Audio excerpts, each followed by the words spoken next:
The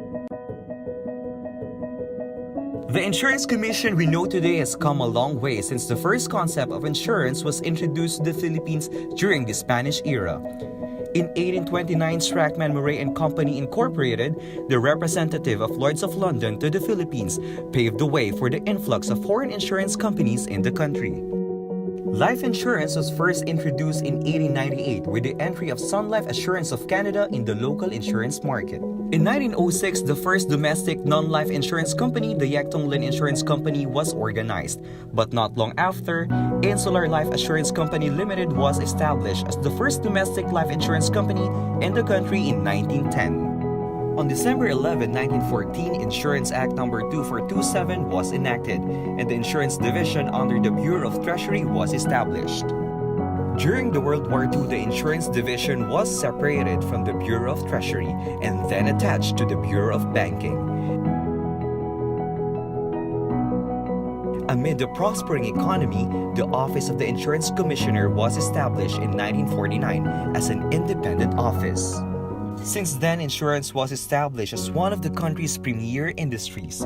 Presidential Decree No. 612 promulgated the Insurance Code of the Philippines on December 18, 1974. All insurance laws embodied in the code and various laws, presidential decrees, and executive orders were consolidated into a single code. This officially cemented the foundations of our regulatory and supervisory institutions from here on known as the Insurance Commission.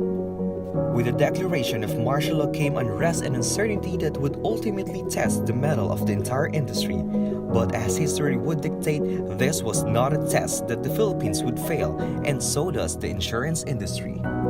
Eventually, Republic Act No. 10607 was signed into law on August 15, 2013, further strengthening the insurance industry. The promulgation of the amended Insurance Code further supported the strengthening of the insurance industry by instituting new provisions. The aftermath of 1997 Asian financial crisis and loss of market confidence on pre-need plans led to the collapse of the pre-need industry. Republic Act No. 9829, known as the Pre-Need Code of the Philippines, was enacted on July 27, 2009, placing all pre-need companies conducting business in the country under the supervisory and regulatory jurisdiction of the Commission.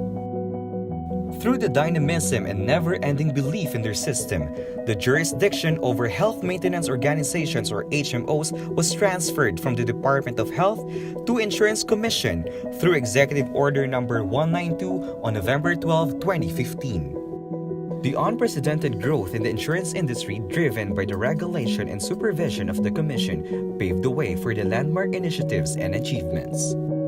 The Commission has remained at the forefront of promoting innovative products and services. Since the establishment of a regulatory framework for microinsurance in 2010, the Commission has strived to ensure that every Filipino, especially the low-income and informal sectors, have access to inclusive risk protection. The rich history of the Insurance Commission would not have been possible without the staunch leadership of the illustrious men and women who have previously walked its hallways. Working decade after decade to steer the insurance industry through reform and reorganization to ensure a fair and honest service to the insuring public. Prior to its reorganization in 2012, the Insurance Commission only had one Deputy Insurance Commissioner, to whom all of its 15 divisions and 2 district offices fall under. The creation of more positions of Deputy Insurance Commissioner formalized the delineation of the roles and responsibilities among them, establishing the 4 functional groups. Among the significant features of this approved organizational and staffing modification is the creation of new divisions. Since then, the Insurance Commission has evolved from its humble beginnings in 1949 to an institution of over 250 dedicated men and women.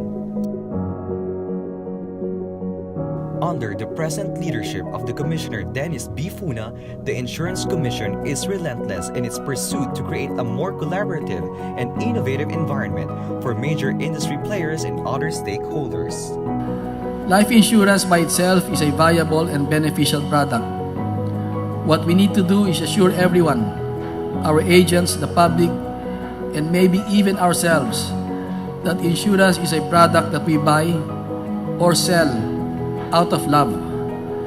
It is a gift for ourselves and our family, for their protection and security, so that they will have something to look forward to in the future.